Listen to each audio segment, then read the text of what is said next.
Nensma ho do yɛboaboa no sɛ ɔman adwuma kɛse bɔ no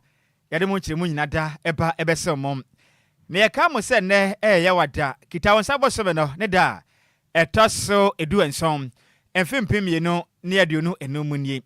Nensma ho do yɛboaboa no sɛ ɔman adwuma kɛse bɔ no yɛkukyɛ ne nyina da akogu yɛn abɛfo tentan kɛse no so a na yɛ DLFM online.com. Africa se bɔ no so nam DLFM yɛn app no ɛna bio tinun app no so afensi Facebook no ɛyɛ adwuma YouTube and TikTok ne nyina da ɛyɛ DLFM 106.9 DJ Zigibi Adamanti kase boy obɛnya ho mfoni any videos ahodo nyina bi na wahwɛ ɛde amayen animre yi ensɛm titira ebedi kase buru makotini bi ɛne sɛ Ghana mampeni John Dramani Mahama ɛde nsɛm atodwa ɛkyerɛ mu sɛm adehya mo asantiment mu mate dɛne efiri sɛ empotudwuma hodo a abandada ɛyɛ na adwensen ko bɛyɛ a wantimi anwie ɛne project ahodo a ada hɔ mfie pii no na abanya bɛbɛhwɛ na ɔma yɛ nyina da mpuntu akɔso awasante mantem nim. Tony Aidu ɛde nsɛm abɛtodwa ɛkyerɛ mu sɛ yɛ OSP kisi agyabion kasa dodo no no de oni gidie bia ɛwɔ ni mu. Na meka sɛ adehya mo manso ɛyɛ tontokrom ɛna afei nso ɛyɛ bonsa so omo ewo scale eye small scale miners association wo honom na omo kire mu se make say no in fact wona mo tu fuma agudi enkuma mu no aban yi ba ye enipa bi wa fa wona mo so momaden a enkopam galamsey fo no omo tata wona mo kuro honom a ha dwen ye penti aban onye bibi enfanfa ho. National House of Chief abekasa HM say galamsey na yehu ye pint o mampani John Dramani Mahama onpe bibi enye enfa ho. Yeba kopie mo ewo finfi mantem a ene taxi driver fo adwa wamkoko apai ewa futu mensenem wane mu kirema winiba baabi a wonu mu gina efa passengers no ene empenifo tata wonum ene sika omoji wo mu nesini kurei omoyo ye kire ne ede sema tudwa yede mu kiremu ebesuma nimrei ensama adom kuma momra shebedwam ede betudwa echemu se eye aban no enye hwehwemu emfanfa eye basabasa ye koso ewa ableguma not no eye kwachofosu abekasa echemu se omodi omayi kra afradwindwin mu osofo no na hwe o man Ghana ya ho ne nsɛm so de smart dwe kirim sɛ kesi na gopa ya dom ma o man Ghana nyinam kane no bibia kon kanti aban guso eba adwumaden yi pa ensɛm no pina ka ho na yɛde bɛsɛ mo sɛ o man adwuma kase bɔ ɛwɔ DLFM 106.9 na yɛ ka mo sɛ numere no ɛyɛ D Genesis and afin so event Adam ɛde dwumade bi ɛba na dwumade no edin ɛda so no ɛyɛ singles and couples dinner night mbe de pa make say what na fia che umpie upo adwuma okwa hyeda mu sa mo kire mu say adwuma de we abade ama wa won tampie akwanya na be modin akotena ba bie dodwo ho kama na mframa etumi fa motuo na nso wani nyi pam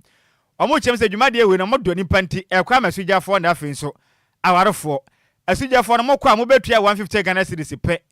awarefo nso de modie ne 300 Ghana cedis titikam 3 million pe na mo betua wane mu kira dwumade we yase no enuane bebuso sanso na no de drinks ebekwaso dwumade we yase in fact ebekon kan yi pam wa mu kira dwumade be hye ase e wa guest boss me de dikan ena fine de toso mienu mo am ya sujafo no mo be di ko akọ e wo ye first August ena mo nso ma wode anase wo kwe wo de ompona onka nchema na ekwa mo de ne second August dwumade ne be hye ase enumre no nsia kopem se eye enumre no nkron ebebo na dwumade na se na ho be de pa ifiri se anyumtofo a mmomade atonyum gigi ni pani ebi babi live band ebe koso afen so make say ne bebusu na dwumade betodwa ewo the Days restaurant ewo East Legon eho na dwumade no ebetodwa na protect ni biato a ebi ewo DLFM fie hanom sanso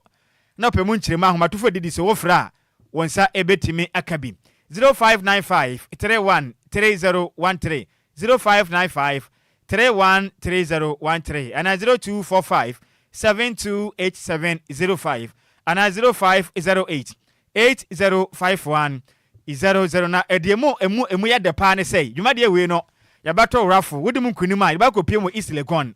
massage center wakotete wapum e batwetwe kama pa ma won so body no etimi ejana nasomba pa bomade afra wonum na dwumade we no enye ho emfamfiri mu kra Mekan Lumba super ediamo obi biara ohia nsuo edi ni dwuma esanse Lumba super de afafidie mu asone sokroje ye ede mani peduano na mpenifo peshenkani onim tricycle ene kiachi 2 year shenkani afre mpenifo ewe 0555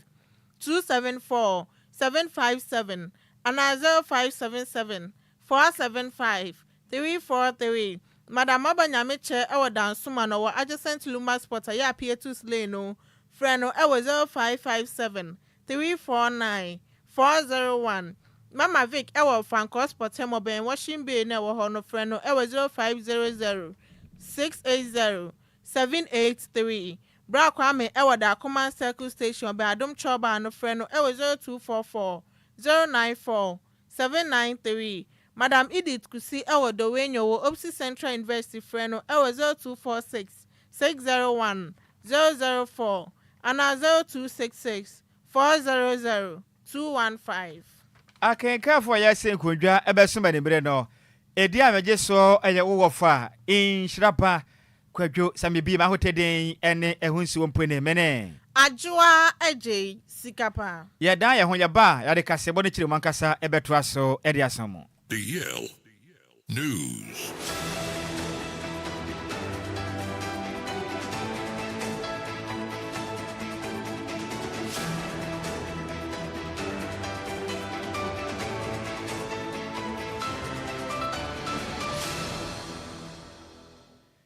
Yamamo akwaba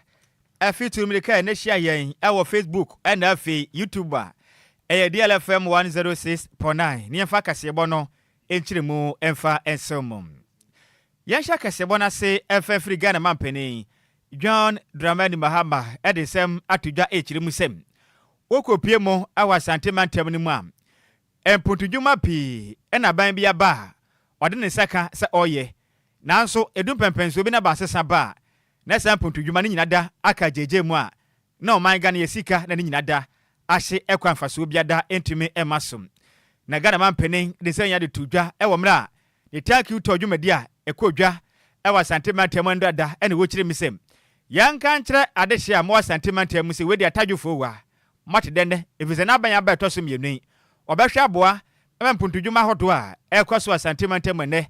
empenifo yi na kwa no obetumi agya ne tumi so aboa emputudwuma ne nyinada watimi SSM Ghana mampeni kasem no okire mi se ene yade a eye kejetia project no phase 2 no obeboa na watimi ahye ebiewu nso swami interchange obehwe SSM kama ma de hye mmomode afa ho no no mo ho atimi atamum Ghana mampeni edewrese munsem ede ato ade hye a wanom ego asantimantem enim sem na ba no behwe aboa memputudwuma hodo aka sensembe no watimi SSC ni nyinada edema wempuntu afantuma pade afura ewa sante matenim Ghana mampeni kasa mu bio no wokire mi se mekase no eya ne big push initiative no ode bebo pa mpuntudwuma hodo a aka achi nyina no obetumi aboa okire mi se mamponten edwane ade nyo besiesi nyina kama mampuntu atimi aba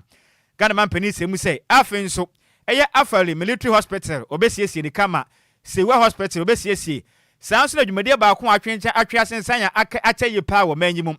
eye konfo anochi teaching hospital no eye maternity ward and afin so children's eye block no besi ni nyina manema konkan edema wonom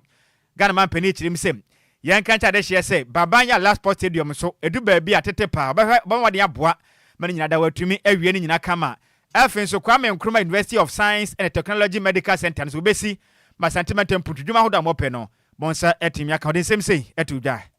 of who started it, we shall continue and complete it. We are a government of continuity and results. Projects we will continue and complete in this region include the KJTM Market Phase 2 project,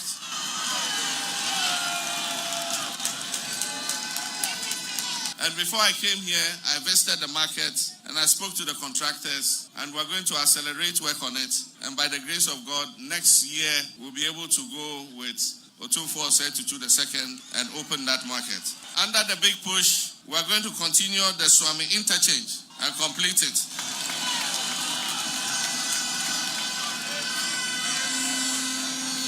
By the grace of God, by next year, we'll finish the Krofrom and Mamponte markets.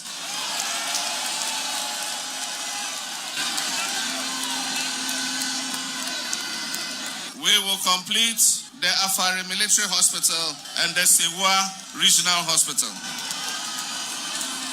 DLFM 106.9. We'll also complete the Konfanoche Teaching Hospital Maternity and Children's Block. We'll rehabilitate the Babaya Ara Sports Stadium. and we will continue and complete the Kwame Nkrumah University of Science and Technology Medical Center. Na ne kwakra mo no ene Ghana man panin echire musem. Na banya bay ego so eba adwumade ye pa de senti. Eye a big push initiative for the abana beboa pa make say no. Eye construction ahodo ekoso akwan ya hodo a ekoso asante mental mu ba pass ahodo no be ye pa mempuntudwuma kɔ. Na hyenkafo etime dia hyemfire ewo mra mo ho ha wono mo be ha wo mo kama wo mo ho nkire mo mfifiri bone efiri wonom ewo traffic light ahodo mu eno so okire mu sei e de kire nsɛmtwerefo ewa asante mental mu. Under the big push, we are going to commence the construction of what we call the Greater Kumasi Bypass. The first quadrant of this bypass will go through Ejiso and link the Mampong and Techiman roads. DLFM. It means that all the big articulated trucks that are heading to Burkina Faso and Mali will no longer come through Kumasi city. They will turn right at Ejiso and appear on the Techiman road.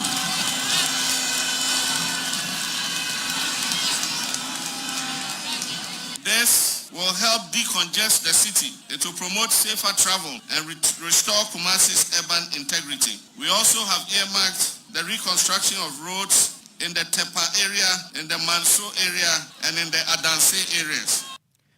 Eni a woti ye eye Ghana man panin John Dramani Mahama. Yantua Kasiabone so na Enkani Senior Presidential Aide Sanso Anoye Head of Policy Evaluation and Oversight Unit. Ewo mampeni a wanya ne baby koye John Evans Atamos. Eye Dr. Tony Edu edin sema betuja chemu se. Eye Special Prosecutor Kisia Jaben oni ahokeka ye didi dwuma kra. No chema wadi ne ho ya papa esan se fiti mra o hye na dwuma se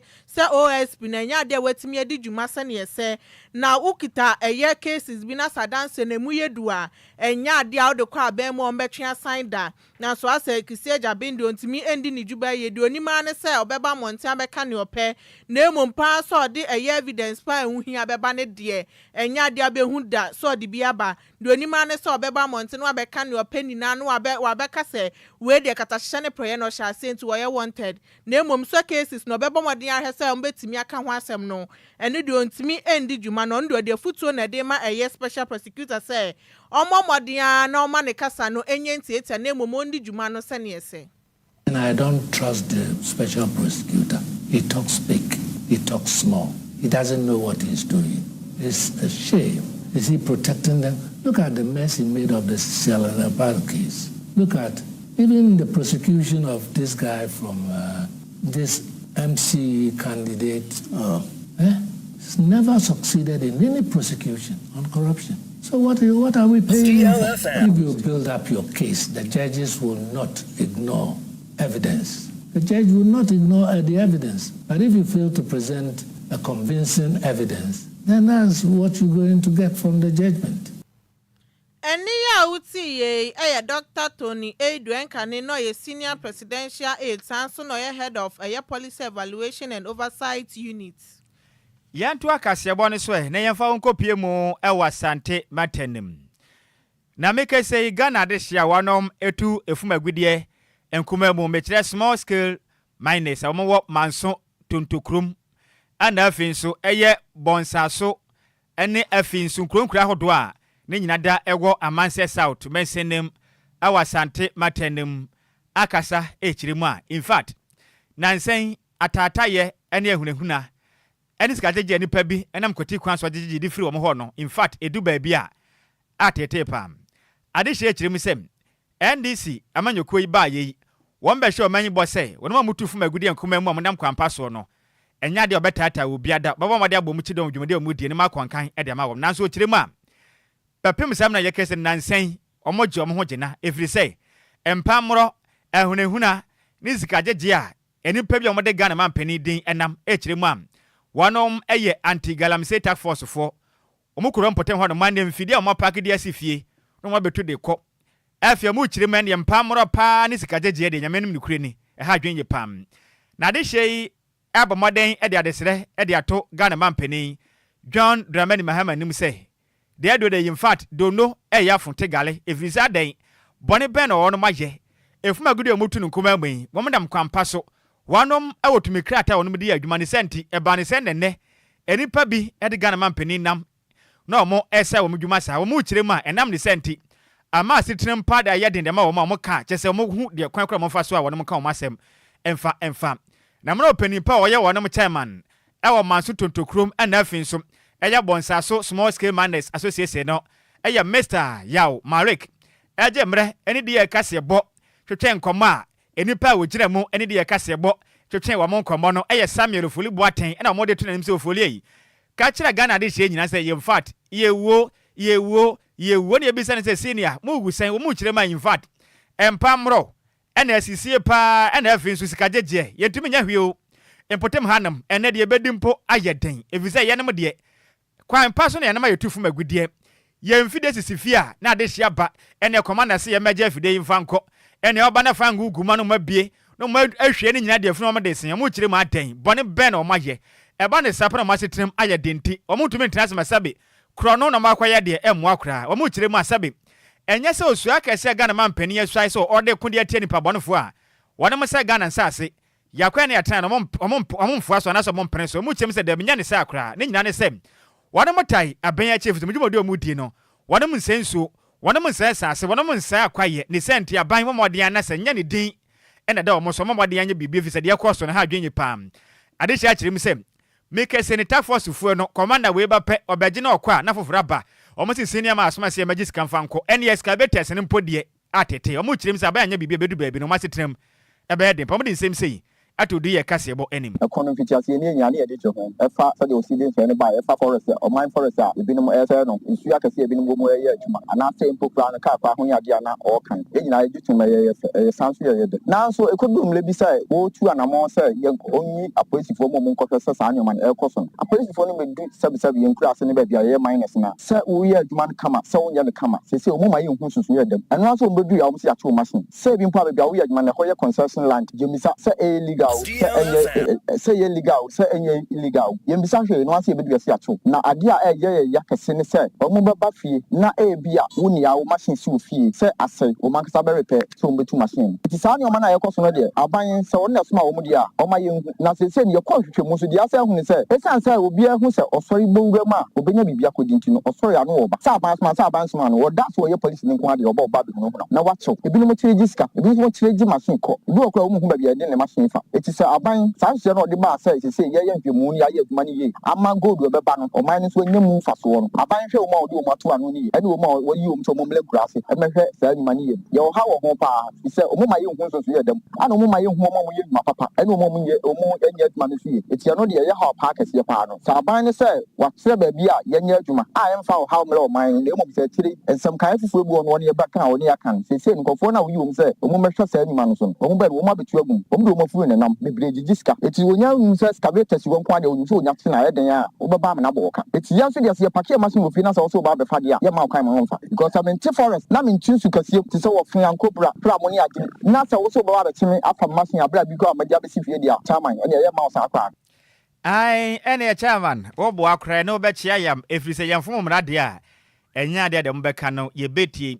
wei eye chairman edema manso tontokrum ena afin so bonsaso small scale miners association no on da won ma no ne den e de Mr. Yaw Marik ena wote ne nkan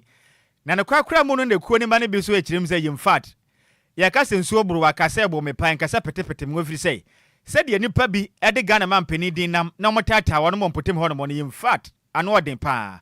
won mu kirem a enam sa ban on hyeda fa hyehye penfa ngwa kwan mu ne ye hu nipa kra wonom eye task force fo a wona mukiti atumi krata dia dance se we de aba na asoma yenti obi ateme da sabra pe na wa ma na kura so na kwaji bia di eno mbawura mpotem ho no ma sika Agyei ha adwenye po mu kirim se nam no senti ama do obedie mpo abo wono baya boso mien sentem ni wona mu nkwa adwuma excavator sifira ma watam de ko fu wona mu budi ko aden bo no be pe no ma mu kirim se ne enam hyehye ya nkon kanti no wo mu sika sem nyina akofo medu ba bi mpo mu nya bi mpo no de ahwe mo fra ba nto mo sira ban se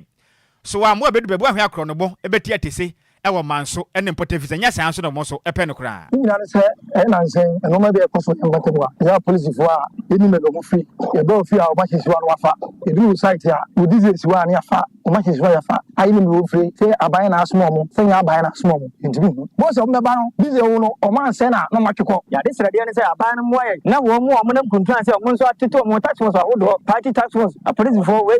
obi aba no so a no aba man so man say sa hide o be tena ha no aba ji sika no ko because there ya ne say opanyi we beba wonu ne bekasa okoya 2 weeks ya atisa commander na different commander ba che osana ne kasa wo ji usika no so say nya kwankwa adwuma sisi ana no ya adwuma break be 2 months kro no kwa na kwa DLFM 106.9 na kro to kro de ya say senya abai na asoma wa DC nim ai be hu sa pase abai na asoma wa wo ba ha on fa fidie nko fidie bi e be mu bia ye beje in fact how they na be mu pa see ni party fi be boso mu mienu ni yenko adwuma obi ba yare obetua school fees a ni na mine nkakra yi obo wetumi ba na ho twe ovuro na yes ya changing commanders ni gina no mo so aba there's akoye se no yo cheni obi a ne ko wode bia ba na obeti aguaso yenso ye diwo kroketu omo nti dodo na so police no ma beje na omoko enti we ni ya de haye pa because you know so mu jisika ne na eko we aya members one eka manso tontokrum na fenso aya bonsaso small scale miners association kuno ho no ebi na moto monka se de adro de in fact dondo afote kalenti abanye bibi mfanfa wona se de ekoso no emwa wo no mkra na mande boy yensem twire ni Samuel ofoli boaten na difiri asante mantem tontokrum ebesom yen Yanto akase abane so na National House of Chiefs fra ayomampani John Dramani Mahama so momode na onye bibi efenfa ya galamse ekoso ewo man mu esanse se de ayehu ye papa na president Edema National House of Chiefs ya oji ahoho ya ojebi otosu mienu ono aso no ye ohe Edema Seshi ya ahwea so ewo ye Western North Mountain no chemu se manfo no mapomudin Enquires kra ni titiriu ene mofra ya wo mofoforo ewo mantem honom no de nsemwe atudwa ewo abramampani John Dramani Mahama eko ni thank you to ewo mantem honom ana ochema ya de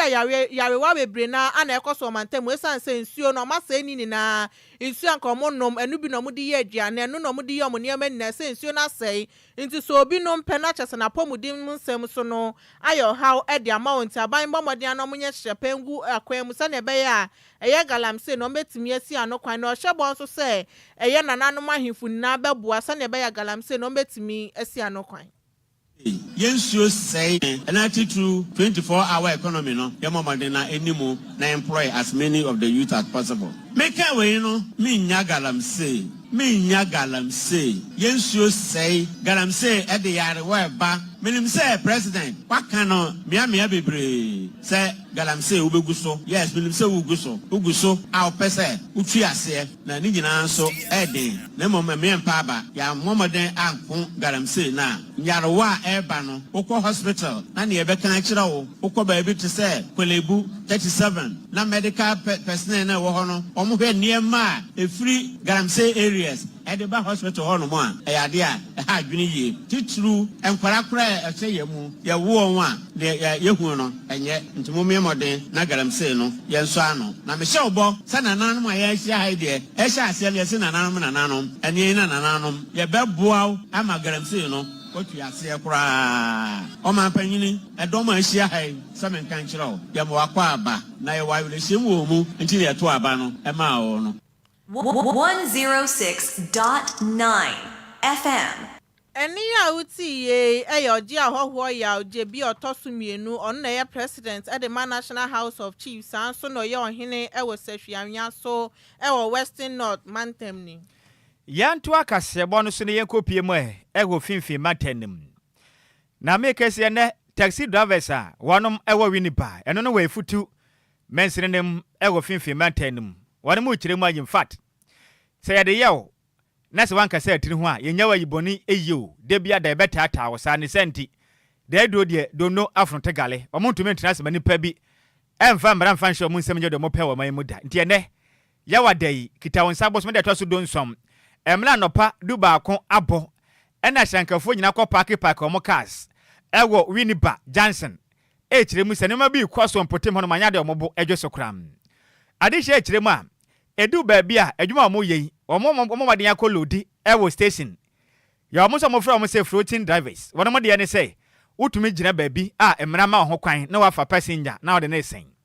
wa mo kire ma mpenifa wo dom dada eye stations na no asisie ne kro no pam baabi abegina bia na o maba na mo de ade abeso wo ka ne tasim krache baabi a wagina emfa mna kwan so ti park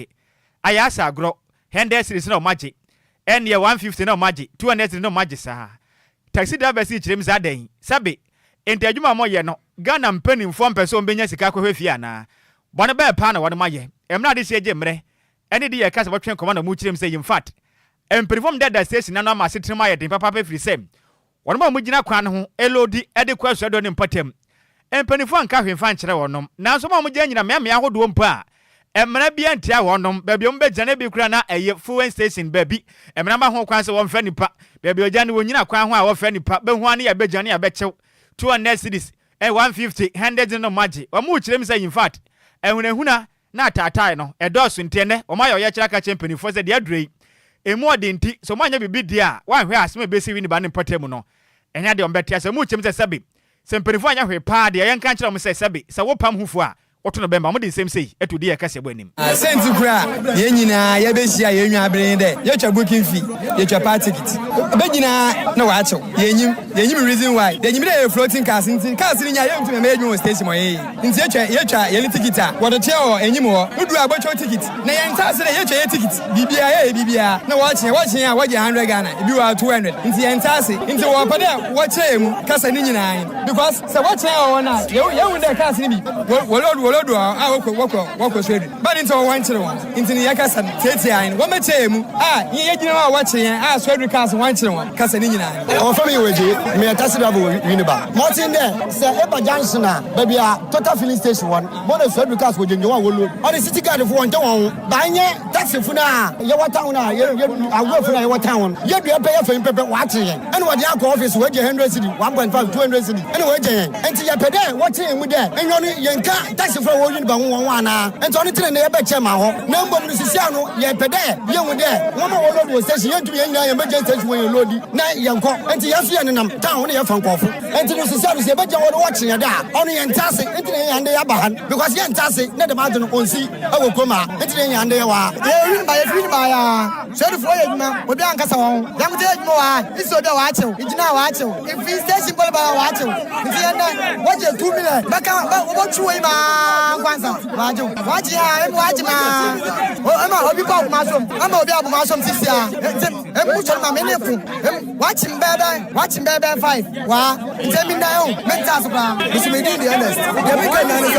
se be no ma se udu fuel station na ufani pa ya cho se ujina pa na so ufani pa ana ya cho ba ujina fuel station na so ufani pa ya cho uko kuma se tapade enkra be bi be ka so na utu du fuel station ufani pa minim de ta wini ba se ko udu fuel station ufani pa yes ya cho ko 2 million ko 1.5 enya allow say be ya no parking ana so ujina kwa ho ana ufani pa dia enya allow so ufani pa ko because accident betu de esi ka betu de baba to am accident esi am okuni pa na emo say be me fi be bi ko na ma ko to fuel na ma to wie no obi jiro ne dokwa ka che say be okwa kanesh okwa akra okwa Winiba na me fe di pa na to so chime dia enya allow e ba bia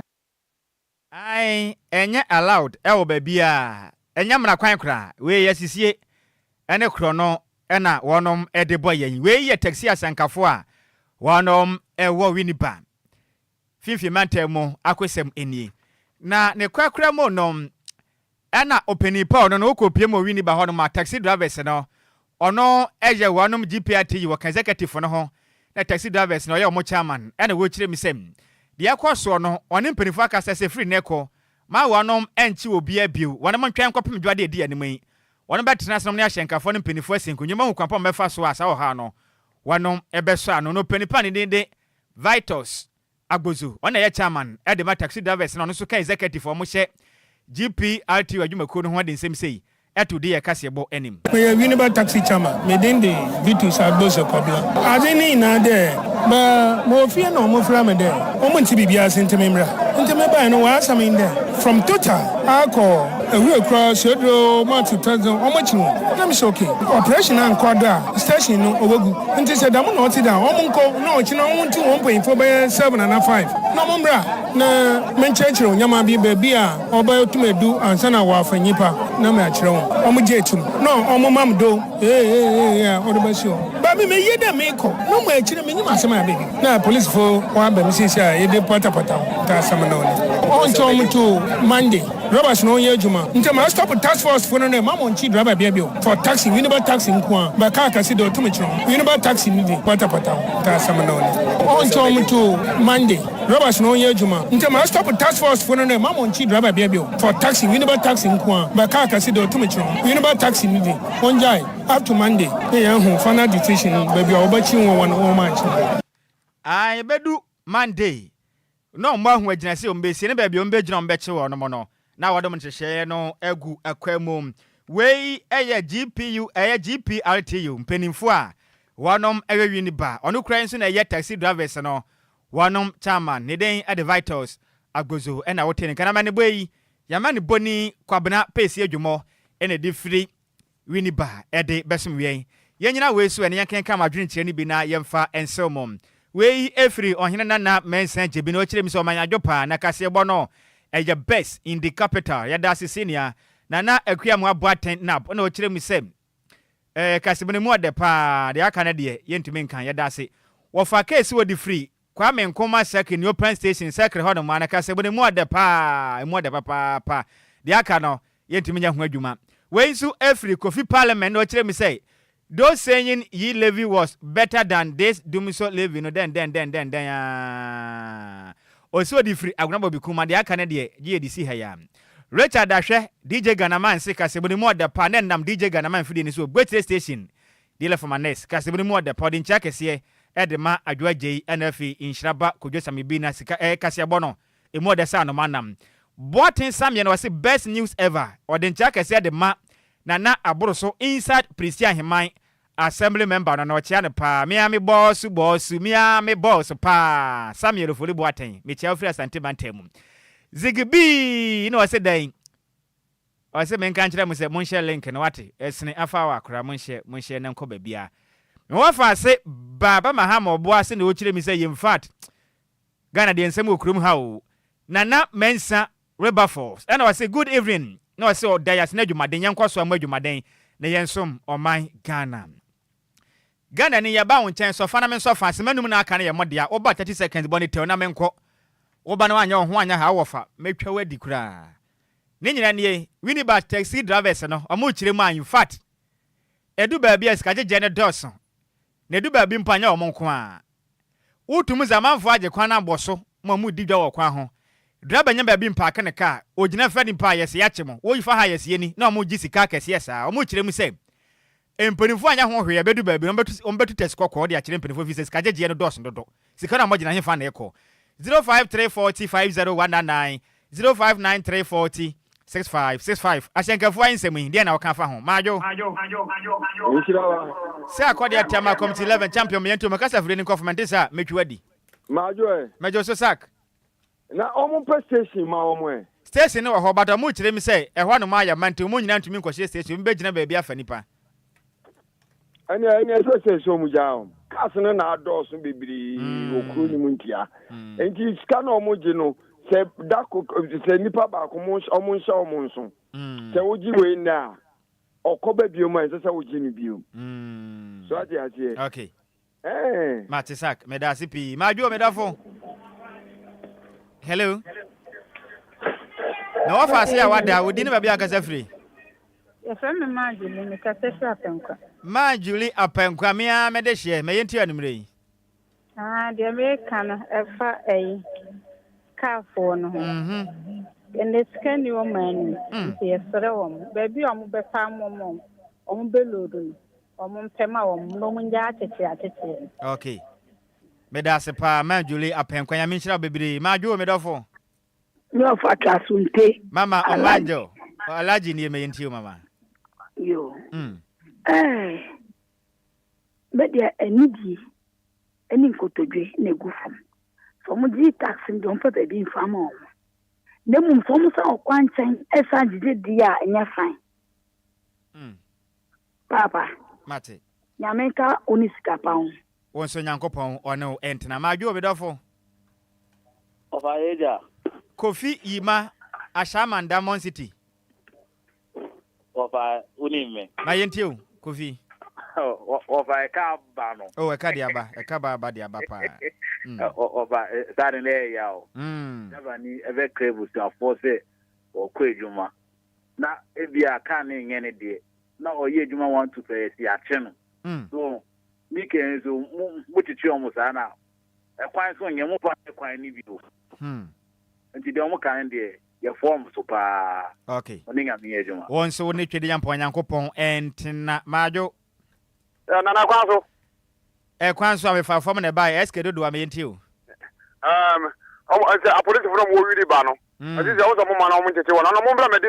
Medina to Butcher. Maybe you're a moment I don't win a Panacatacho. Munja, Unibar from Muscanisha. You. Nana, I'm going to be Mla. Medasipi, Majo Medofo.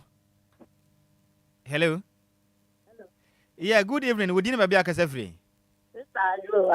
Oh, my sister, you are away. And I am Yasipa. You will pack catch the Quinako from Semiche in eye. Aha, may you way. This year, driver for say ban. One PlayStation load to cry. One station, anything that a crana accident, a crana accident. Okay. It's not one blessing. Open Tamaquaba, open Tamaquaba. Okay. Uncle Lord, last year, Nanya political in our Mate.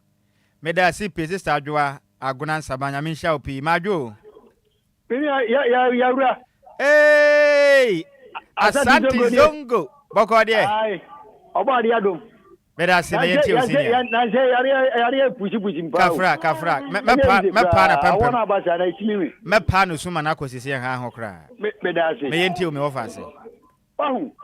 Ofa. Krobia na say. Brodu bia mantem bia no. Utimi ka say uti station ewo ho.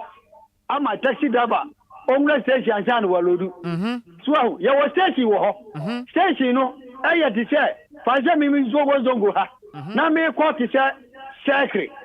Secret mi say ha station wo ha. E ti bi kitade ma me ko ho. So ani ya what time riders no offer me ba ti afi.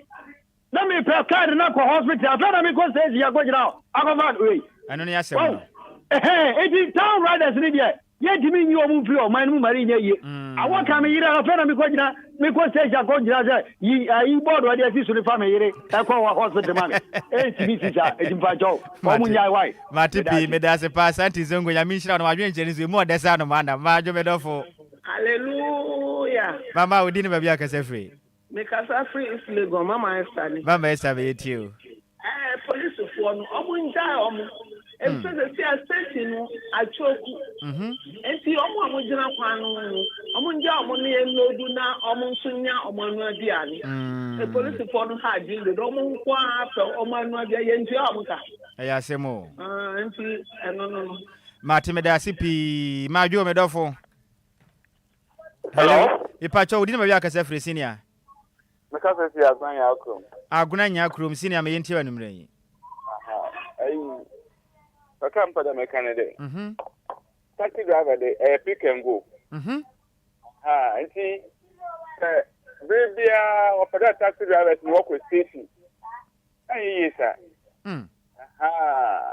Ye wo station car. Ne yo so a ye japa ye papa ni ku bebia o moko. Nti bebia macho ne de emwa. Nti wo hwe my taxi driver. Mate me da sipi ni wadwenche ya menka ho senior. Kasi abone ye disi na momme wafa si we si o wafutuo bi e ka kire mu ansa na mesori am wafa mako. Yatika na ye ni helicopter eje ba beti. Yatika na ye ni helicopter beti bedumja. Ye mo ni ma ni sa ba we ba no ba we. Mo ni o mo sa ba kuru ni fa. Na mo ji ga na tika ni ya wo tsire ye. Mo ni ma ku atika na banyufo. Mo ni ma ku asa MVP o ndi se mo ni ma ku we so say yanka nkyira mo say mo anya wo mo chia say no mbeye mo kura yim ye be boni dua me dem asama no ai wo mo de wo mo asama no ne kase ye bode ye de asi emusemufo no eye Maze Mabel entwi ne say mo e de ema yen DJ Omarion NF DJ Zigibi Kabo mu e de ekopie mum e wo Facebook NF nso YouTube Samson DJ Zigibi kura san agire mu chinchima afide no from adesom yen akenka fo ye mi no e de amege se ye wo fa Nhyiraba Kwadwo Sammy bi ma hoteden ene ehunsuo mpone mene Adwoa Agyei Sikapa na hoteden ene Dumso Levi yes Asma Apakan ji datena so obey sports ena wode etwa so ede asomo asema basika Ghana for mo van 30 seconds me kwa ma so be ye shepa me producer no oye boss pa na ne nyina ne say DJ Zigibi say na wafa ase ba kwane na goda na ne den e de limestone GH oye mtuni otonyum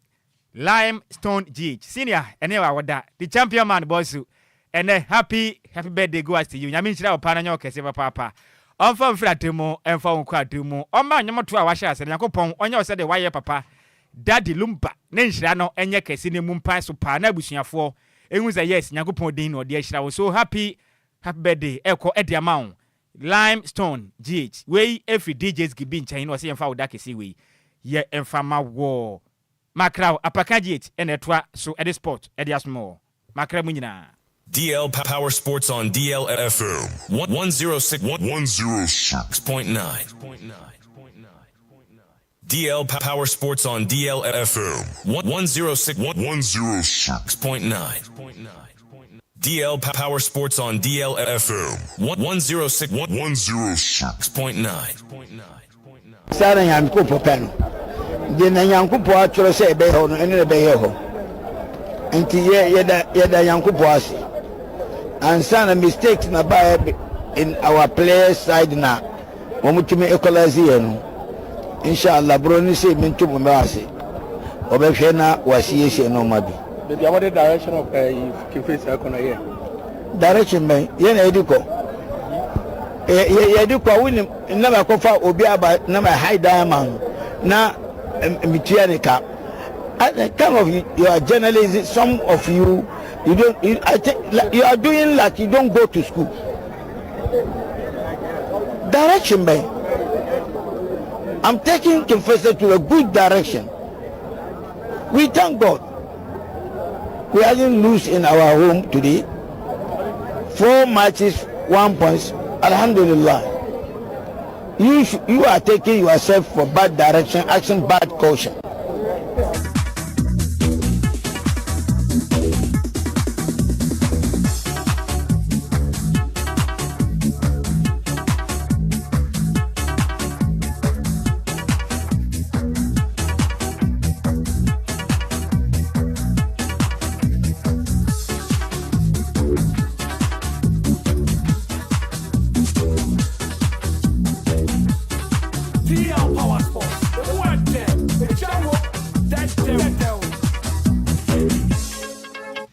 Yao dagbe wotro amelegbedra no vinyo fogbeto fio gamado wotro ya chamegba no in sports yemetwogbo no yimenko enyu DL Power Sports updates mede kuku no wotro ya yomadana grona made na mesia mekropomoto fio radio no chodere DL 106.9 sports air dimila ye menoye metwogbo no anyami ganyobi tubole bo no koye Facebook e YouTube bekene menga bo efiano yo beshe watashie ko wake sports ni ba egbaji DL Power Sports update mekwa bo fai ni ochomoko ni moko akemoko ni mofia make radio for DL 106.9. Good evening to our cherished listeners and viewers watching us live across all our social media platforms. Thursday evening, we are back on your radio. We are bringing you DL Power Sports Update. So please, don't hesitate to call a friend to tell a friend that DL Power Sports Update Thursday evening edition is airborne live now. Ebusia, mami nyina wesu obuo ahobrase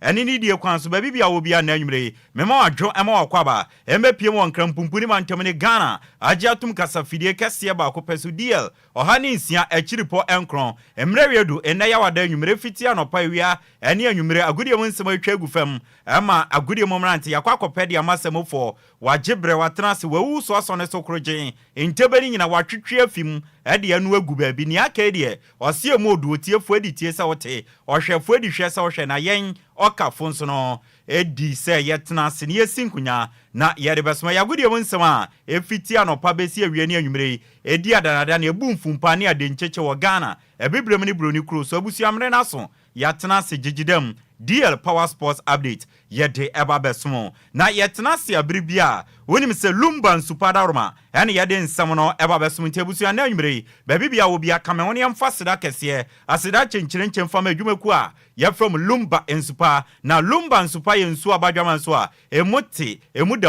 hɔ kama obɔ na egu kokɔ so abɔ sɛ yes abudwu nsuo ɛne wabɔ ɛde egu bui na yɛwɔ ne bottle ne yɛwɔ ne sachet enti ne awopɛ bia obenya ɛne gyesɛm ne sɛ yɛyɛ nsuo ne wie no yɛmfa mbadwama nso yɛde kɔma Food and Drugs Authority ɛmɔma gyebra yɛ nhwehwɛmu de afa mfidie ma gye atom sɛ oba Ghana na wopɛ nsuo a enuane nuro ni nyina wom na ɛkɔ nipadua mu a ɛbɛ nipadua no adwuma ma nipadua no agyina ne nanso de ɛnoa ne Lumba nsupa enti abusua nsuo a ne yɛnom wɔ Ghana numero 1 champion King of Kings no ɛnoa ne Lumba nsupa baabi bia obi a na anwumere wotie me fiefie mo mononom enkola ne ko school nso a bottle water no momfa nhyɛ mo bag mu na ɔmomfa nkɔ hostels ahodoɔ ɛne baabi a wodi udwuma num Lumba nsupa dwumadie bia wodi bia wa hoho no fa Lumba nsupa no ɛsomo mo a ebe omo de ombe yi ska de ata dwumadie na chi na udwuma na wodi no atumi afa ne ntoma pafra mo amotonto nsuo yi mudwa na mudi no ye beto nsuo amama na mudwa na tumpon dia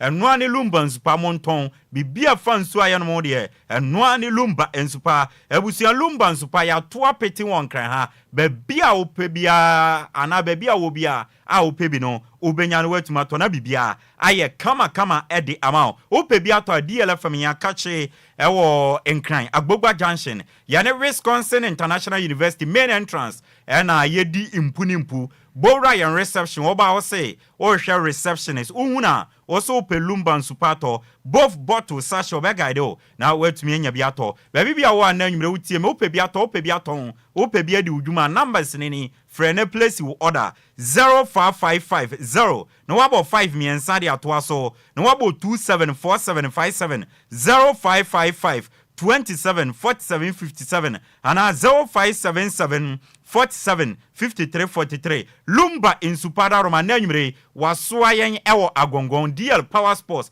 yawada anwumre yebe pro nsam no de agufam ede ama nipa ba ko en nsanso nyame ani kata enti anyame nkwa na mede nsam no eba Kwame efum baby obi otayechire yede nsam no eba DJ Omarion Facebook and YouTube odiyan atwata fa DLFM 106.9 obenya bi ahwe ho ebusuame ameti akonya kesie mo eba be pro ensam ne de agufam de ama no edin a meje so ye ba akopɛ ayensu ano de hye Apakan GH the blessed kin yenti we ye ba ye besi fama tuja na anwumre de nsam no ede asomo Apakan GH wode nyansa de wadiawo wo interview wo kasai wa hobrase wo radio mu kire se wo yo pabe ne wo radio mampa enti abusia yanka jangum na yantu jana anwumre mfa nsam no mfa nsom de a yanhya se mfa mfi Ghana ye wia ne ade broni cross so de na ere atoa so ede amade yanhya se mfa mfi Ghana mrante a ne omu make move ewo amanoni teams ahodo ne ammo nkomo emfa nkyero ne hu teams ahodo a Ghana mrante no emuvu akosi akan ede ammo de yenhya se emfa mfi eye uram ewo oman a ye fa no Sweden yes uram ewo Sweden a Swedish league no na ye frabo boko bi Hamstad BK meno kasedi officially no ene Ghanaian striker ye fa no Emmanuel yes Yaboa Emmanuel Yaboa dodo na no FN 99 ideas na 21-year-old striker meno kase Emmanuel Yaboa AK 99 ideas no were to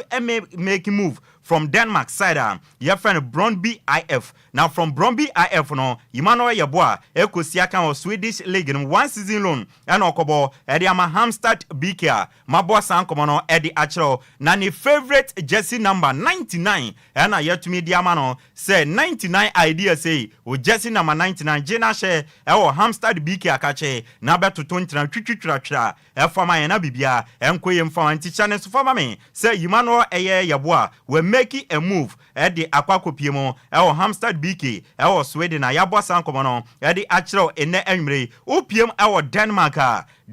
Liginum, Omo Team Cassibi Ewum, your friend FC Copenhagen, na FC Copenhagen, Abe Piemo Ghana, Mediama Sporting Club Akache, na Mediama Ghanaian Ringer, your friend David Boyson Frimpong, officially no, FC Copenhagen, Etumian Fund 1 season loan from Mediama, or Kwakobo Eddie Amon, and the Mediama player, I have friend David Boyson Frimpono, or the Nanyachemo Denmark, FC Copenhagen, or Makache, or Kobo 1 season loan, and money so Nidia, permanent contract, Omo de Bemano, now we see a kind Eddie Amoma, ya boss Ancomono, Eddie Achro, Uremo Ewo Israel League Numa, ya Frebo Bokobi, Maccabi Tep Anase, Maccabi Peta, Maccabi Peta Tikva FC, Maccabi Petva Pika FC. Yes, or met me assign a Black Stars ringer. I friend is Samuel Owusu. Not Samuel Owusu, our Serbia. Bobo kwa friend OFK Biograd. Or Makachi Eno, Menoka said ye. Israel League,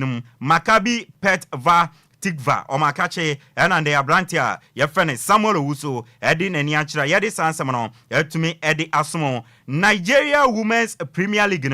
Your friend Bobo Kobi Endo Queen. So my baby our Ghana. Ghanaian women's goalkeeper. Your friend Charlotte Agyei Menoka say officially no Endo Queen sent to have completed the signing of Charlotte Agyei Okoda Atnemo Ede Amam Wesia Kain Ede Amam Pimda Kwa ladies pay no goalkeeper Charlotte Agyei Ede Neniachim our Nigeria Endo Queens Omakache Hono Kusina Kaya Yede Awonsam Ede Asum now when so Piemo our my friend Morocco and 2024 Women's African Cup of Nations ya born in 2025 no Egusu Ekoso na Black Queens of Ghana etuma qualify from group stage Aquaco Piemo quarter final nyame adoma memory day di enimo no na omoni o my friend Nigeria ede ebebweni na Ministry of Sports and Recreation Menoka say o ma piama kotom kunkuron $2,000 each qualification bonus my one obianse tumiaka Black Queens na kacho muboto mayede ebesha omunkran na omukwako piemo enso okota fa no makotwimeko aye Nigeria fo no a yede sansem no atu anim na be nansanie ensem bi beto abefo ntintan kese ne so ensem ben a Jamaican dancer artiste your friend Vice Cartel atro abre National Sports Authority Mr. Yawampofo Ankra Dano say December edi anim no Accra Sports Stadium no ono Vice Cartel no ohia or say or the bebo concert near say yen steady awodo a yesi nyama nkoye na Vice Cartel December obeje ede enkrofo koguso akobo concert na sena mpenfo kan kakumwe aya na yagino kwakuanum enti yetwibe Mr. Yawampofo Ankra say Mr. Yawampofo Ankra NSA no wona woda no no krese Vice Cartel atwro de fi Jamaica de abramo sa Accra Sports Stadium no December ope ede aye ne concert na no say an omonsa kakrata no na to say omode mama na omo manane de ontumi nka hwe ne obeka ne say NSA nsa kakrata ede fi Vice Cartel o say December ope Accra Sports Stadium ede aye concert. The facility is not only the pitch, we have other amenities that can be used equitably, but for Vibes Cartel, what I can say is that there has been engagement, there's been contact, and for now, that's all I can say. Mr. Yawampofo Ankra, Director General, Edema NSO, senior betumi aka ne se omonsa kakrata di fi Vice Cartel say Accra Sports Stadium December ope no de aye ne concert. Na Mr. Yawampofo Ankra gina menko Nansenya Western North Region and Ghana Mampeni His Excellency John Dramani Mahama Eriko Tuja says 6 new regions MPP Amayokono eba bemombe create no Obesi Stadium edi amobia enwa chinso na other regions kro muni bi no obesi bi edi amam na ba ne stadium ne wonsensem o Ghana ha NS na moda no sansen we amampani dia tugan NS mo kan dan eno se an emra ye campaign no Ghana mampani ande wote akunya so den no e flag bella de ma NDC oye ne campaign those regions no edi tu nanim so muni stadium enti oba onye bi ma omo enti sa bo hye na eno odi so a oba be ye dia mamo enu achi other regions na mundi bi no monso monsa be kan ne ye wo kra na atete apropansam no ombe ye hu bibie na afa ne ntoma pafra The new regions have called themselves to the new venues, obviously, regards to the new venues, obviously, the new regions have called themselves the orphan regions for a reason. They believe they've not had a fair share of the cake and they deserve better. And during the campaign period, His Excellency listened to all these, the cries for help, a share of the national cake. And this is in order, and this is just exactly what His Excellency promised, and there is a plan for existing facilities to be looked at. If it is re-engineering that needs to be done, expansion completes over. Mr. Yao Ampofwankra,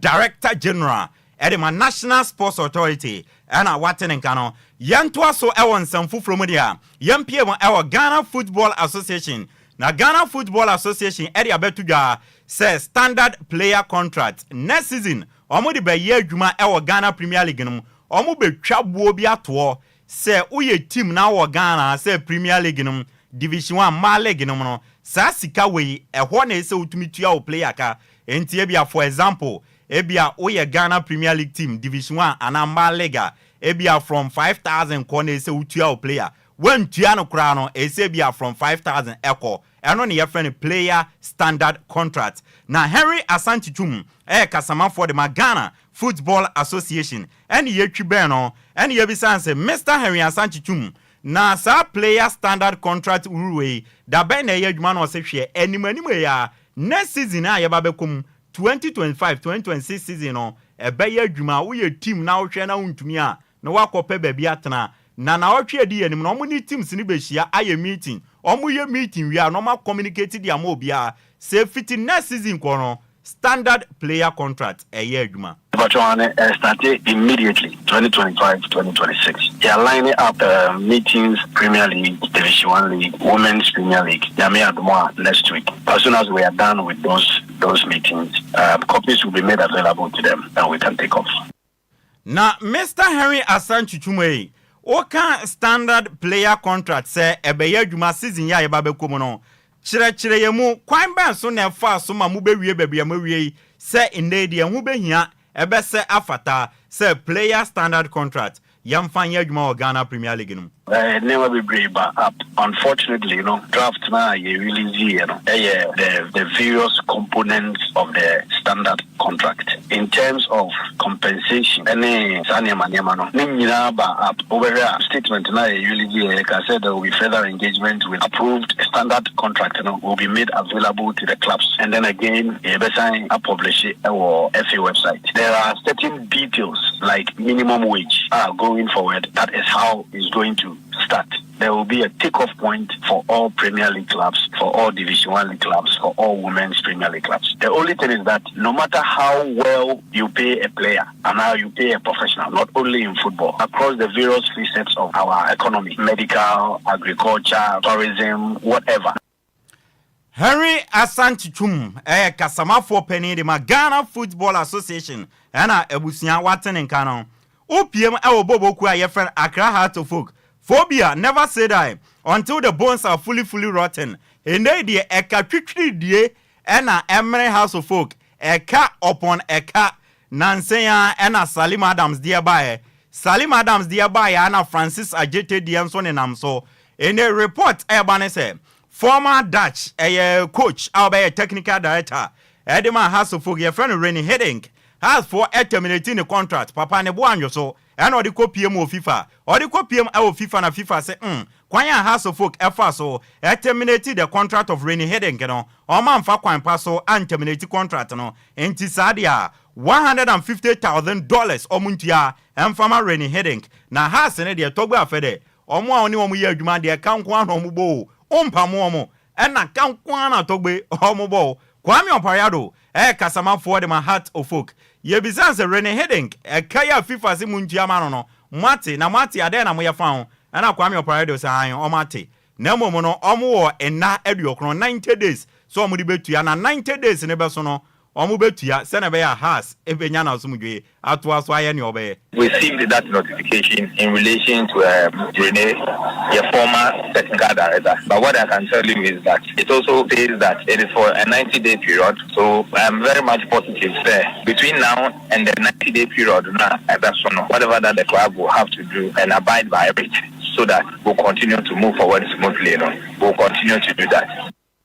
What Monko so moto bikasa why beboamo na Kwame Opayado so far ye hu say officially mo de krata ababonte agya player bia kwan coach foforo na aba o maso didi dramane no adam players here we omo ana obeyusu on to be man aseden na Kwame Opayado so coach ni by maso didi dramane o si players no mo ntina no ne omo betreni kakra no wahwe wow money boss ani no betena no obey adwuma wonso ese okolo obekọ wonso awasa anwonya de no obegya okwan ama wakọ. Mr. Didi take you over. Then the first day, I name Mr. Didi at the call of man. I call introduction the rest of the backroom staff. And the player. He made it very clear that meaning that he wants all the players to stay. He wants to train them for a period. If he had not said it, the previous technical team said that go or stay. But after he trains them, then he'll be able to say that go. If you are there, and I said it is true, that should go. So he had the players, he trained them for a period, and on the match. So every year, so he trained for 2-3 days, stable match on a Sunday, so he trained at Wednesday. So he had fair idea, and don't forget that a coach of his caliber who training players 1 week, 2 weeks, he's able to see that you are good for what I want to achieve here, or you have to go for further development, or I need somebody to come in. So he had, yes, a fair idea.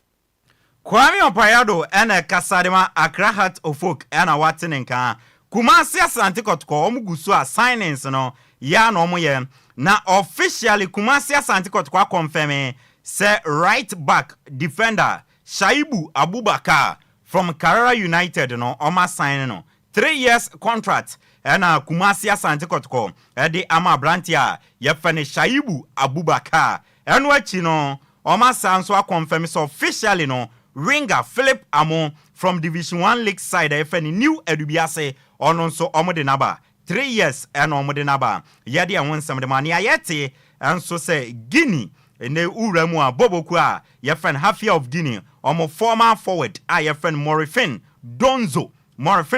ono so no kotoko ewie 3 years na nche bi announcement no ebeba na brand yefen Philip Amo a kotoko afa no edenefi boboku a yefeno new edubiase no eno ase we no akwanya waya wenya no esum ne buye pa akwanya kese sanse from new edubiase na obebo kotoko amasa ena fam kranti oda kotoko fase so mama ne sa akwanya na wabai kotoko timu ye woda da ne ode be kan eye more goals any more assist na be ya supporters any obia any ebeje se enei ono Philip Amwaba opportunity meda kotoko force se minyasa opportunity se me join kotoko na dia me adin aka ho samre ama kotoko ne se me adi more goals me more assist ama kotoko supporters and so any age ho yenti o mo be fa me Philip Amotwane Samson odi tu dwa so no ni position se obebo right wing tetenene ye kan number 7 ana ebia attacking midfield number 10 and watching so you be a otumi kita ball no na onimuntwe na ball no nso kita na opponent din se obenya ball no e de afini nsem ti wabai sa nyama we na ode ba beka kotoko team no position am boy 7 right wing na mitimi so ball attacking midfield number 10